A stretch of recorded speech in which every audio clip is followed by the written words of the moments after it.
Halo teman-teman, hindarilah judi dan semua bentuk judi termasuk judi online. Sebab judi hanya akan membawa sengsara dan derita. Jika kalian melihat komentar spam bot seperti ini, mohon bantuannya untuk melaporkan komentar ini dengan cara seperti ini.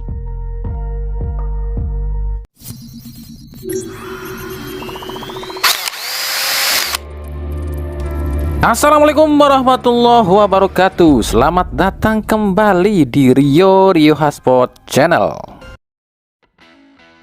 Bergabungnya Fajar Faturrahman ke Persija Jakarta ini akan menarik ya. Kenapa menarik? Ini akan mengulang seperti yang di putaran pertama saat Beckham Putra bertemu Fajar Faturrahman, tapi waktu itu Persib lawan Borneo ya. Kenapa kami bilang menarik? Ya mungkin ini strategi kali ya dari Persija. Kemarin Beckham juga ngacak-ngacak Persija ya. Kita tahu lah ya, Beckham Putra dan Fajar Faturrahman ini adalah satu angkatan di Akademi Persib. Fajar waktu itu berposisi sebagai winger ya, sementara Beckham di Akademi itu berposisi sebagai striker. Namun memang nasib berbeda dialami dua pemain ini usai dari Persib. Beckham Putra itu diangkat ke tim senior Persib di 2018. Sementara Fajar Faturrahman usai dari Akademi Persib, Fajar justru nggak langsung ya ke sebuah tim senior. Dia ini ke tim Kalteng Putra U19 dulu, ASAD di Purwakarta dulu, barulah masuk ke Borneo FC itu di tahun 2020. Dua pemain ini tuh sebenarnya pernah satu tim lagi sih, tapi waktu itu di mana ya? Garuda Select kalau nggak salah ya, 2019. Terus satu tim lagi itu di Timnas U22 di SEA Games 2023 kalau nggak salah. Nah, kalau di pertemuan pertama musim ini, Fajar Faturrahman kalah dari Beckham karena Borneo FC-nya kalah dari Persib. Apakah di pertemuan kedua dengan beda klub, kali ini Fajar di Persija, apakah akan mengulang hal yang sama di putaran pertama atau justru Fajar memberikan efek kejutan buat Beckham nanti ya di putaran kedua? Ya, kita menantikan saja nanti.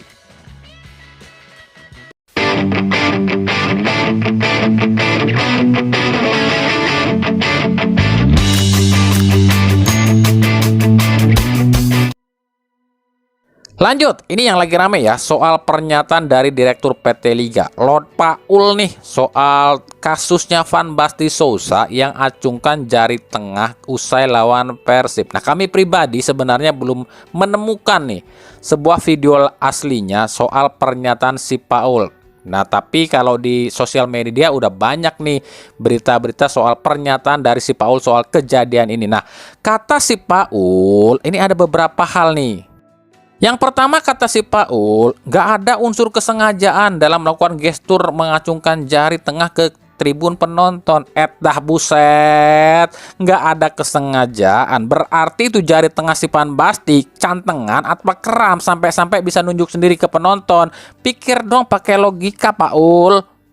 Terus yang kedua, kata si Paul, tidak ada satupun supporter yang terpancing emosi di tribun. Jadi tidak termasuk memancing emosi supporter. Ya elah, ya beda kelas lah Paul. Emangnya supporter klub lu yang panasan? Selebrasi aja panas, apalagi jangcungan jari tengah. Lah buktinya, supporter Persib yang lu bilang supporter paling biang rusuh, nggak panasan tuh. Coba kalau supporter klub lu, jangan kan acungkan jari tengah. Wong pemain aja dilemparin botol kok sama supporter klub lu. Yang ketiga, kata si Paul, kejadiannya sangat singkat dan saat laga sudah berakhir, bukan selama pertandingan. Apa kabar dengan kasus Putu Gede dan Ciro Alves? Itu pun pertandingan udah kelar, kenapa tetap lu denda 75 juta? Yang keempat, kata si Paul, tidak memenuhi syarat terkena hukuman karena tepat dengan libur liga, dibukanya transfer pemain. Dah buset, ini banyak amat alasan ya. Apa kabar dengan kasus Yuran Fernandes? Bukankah itu kejadiannya di akhir musim juga? Tetap dihukum juga kan sama lu? Gimana? Terbukti kan omongan kami? Inilah yang sering kami bilang. Jangan pernah ada yang namanya orang klub suruh ngurus sepak bola, baik itu federasi maupun operator. Karena kalau ada orang klub yang ngurus sepak bola, pasti ada tim yang dizolimi, ada tim yang dilindungi. Dan apa yang dilakukan si Paul ini contoh buruk loh bagi persepak bolaan. Kenapa demikian? Karena nantinya yang seperti ini dihukum, tapi yang lain nggak dihukum gitu kan. Nantinya apa? Diikutin, akan semakin semena-mena ini tim dan pemainnya. Karena selalu diuntungkan atau dilindungi sama operator liga. Terus apa solusinya? Apakah PSSI harus lakukan KLB dan klub lakukan RUPS buat bubarin PSSI dan Liga? Enggak juga. Maksud kami apa? Enggak usah ada lagi yang namanya KLB, enggak usah lagi namanya RUPS, tapi udah rombak total, ganti aja federasi jangan PSSI dan operator liganya jangan LIB, tapi dengan federasi dan operator yang independen, baru itu adil. Enggak usah ada lagi orang-orang dari klub. Masa operator liga cuma condongnya klub-klub dia doang? Makin ngaco aja nih orang nih. Jadi ya kalau buat pemain lain ya, buat klub lain pemainnya, boleh silakan aja begitu. Kalau nanti begitu lagi terus dihukum sama si Paul, ya kalian geruduk si Paul. Ngapain pemain dia dilindungin tapi pemain lain langsung dihukum? Ujung-ujungnya apa? Ini supporter klub makin jumawa, makin ngerasa belagu karena merasa dilindungi sama Papa Ferry. Mungkin dari kalian ada yang bertanya, ini kok nggak bisa apa ya para klub buat nyingkirin namanya si Paul ini? Susah. Karena kalau kalian tahu ya, ada orang yang berkuasa di negeri ini yang menguasai sepak bola kita, dan orang itu ada kaitannya dengan si Paul juga.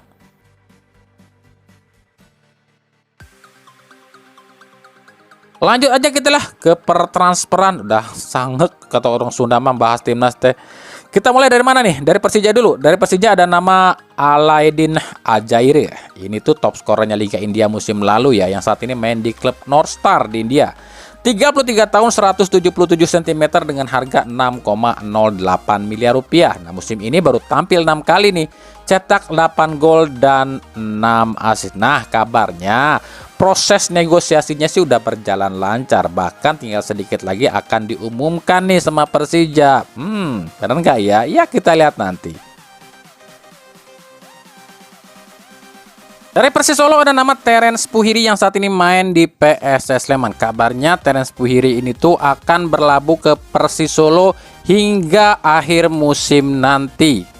Persis Solo memang berniat banget buat merombak skuadnya agar selamat dari zona degradasi di musim ini ya. Lumayan lah ya main setengah musim di Liga 1 daripada Liga 2. Nah, Terence Puhiri ini diambil atau mungkin entah dipinjam atau diambil ya. Ini untuk mengantisipasi andai kata kalau Febri Haryadi dari Persib itu nggak dilepas sama Persib ya.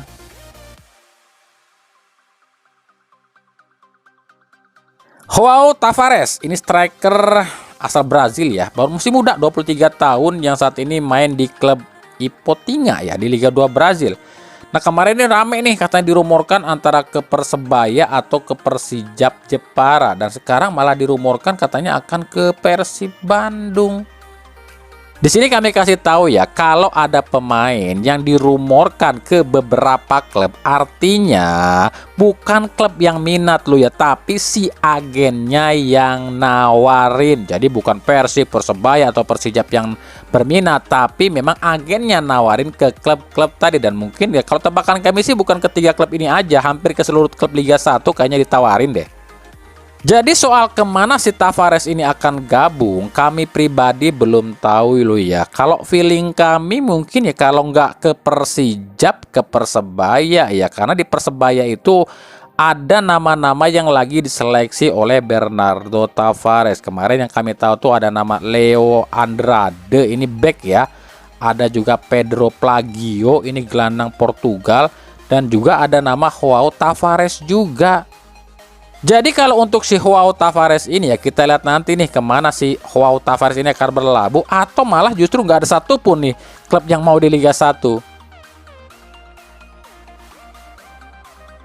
Nah, seperti apa yang kami pernah sampaikan, kalau Adrian Luna itu nggak ke Persib tapi ke Persik Kediri. Sudah diumumin ya sama pihak Persik Kediri.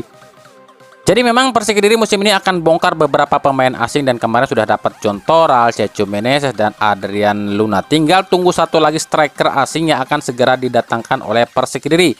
Jadi kemungkinan pemain-pemain asing Persik Kediri putaran 2 ini ada 11 sih.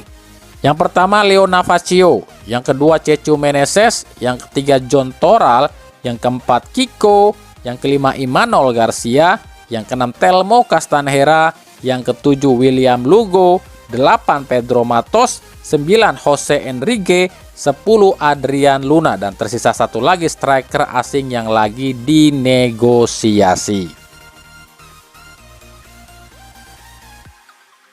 Dari Arema, Rio Matsumura terpantau udah down deal ya, dipinjamkan ke Arema sampai akhir musim. Dengan datangnya Matsumura dan Gabriel Silva, berarti slot pemain Arema ini udah hampir komplit ya. Tapi tenang, ini belum kelar, sebab Arema itu rencananya di paruh musim kedua ini akan evaluasi total skuadnya. Jadi kemungkinan nama-nama yang ada sekarang pun masih akan dicopot oleh manajemen Arema. Mungkin seperti siapa ya, Betinho mungkin bakalan kena juga, tapi gak tahu juga ya.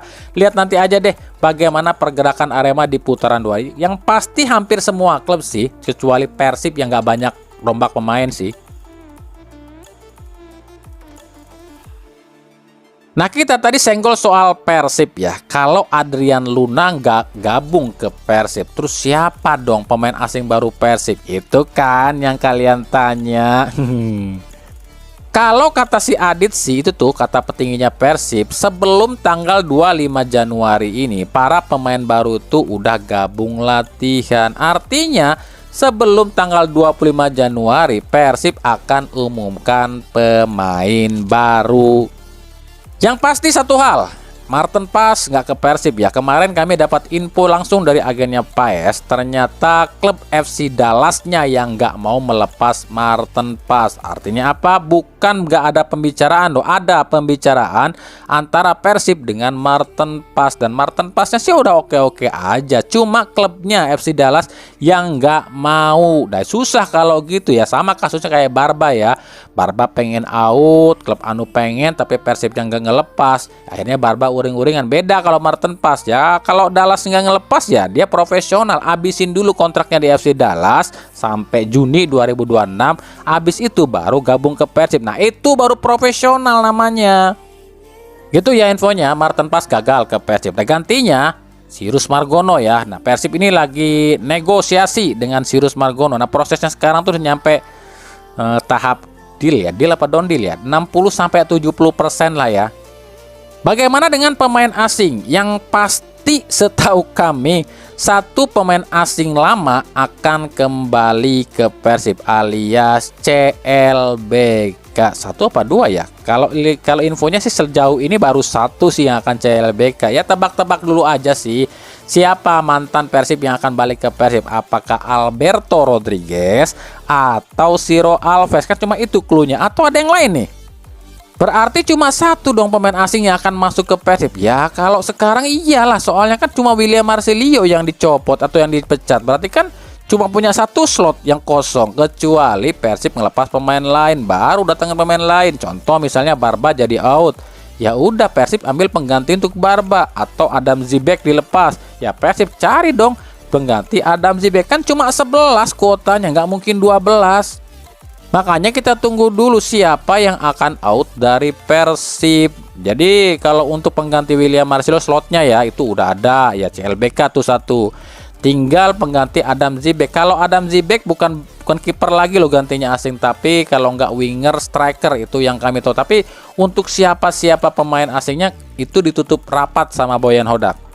Jadi kita rekapnya itu cuma itu ya. Maarten Paes gagal ke Persib dan gantinya Sirus Margono. Itu infonya ya. Yang kedua, satu mantan akan CLBK ke Persib, satu atau dua. Pokoknya ada mantan yang akan CLBK ke Persib. Yang ketiga, sebelum tanggal 25 Januari akan diumumkan. Itu ya kalau dari Persib.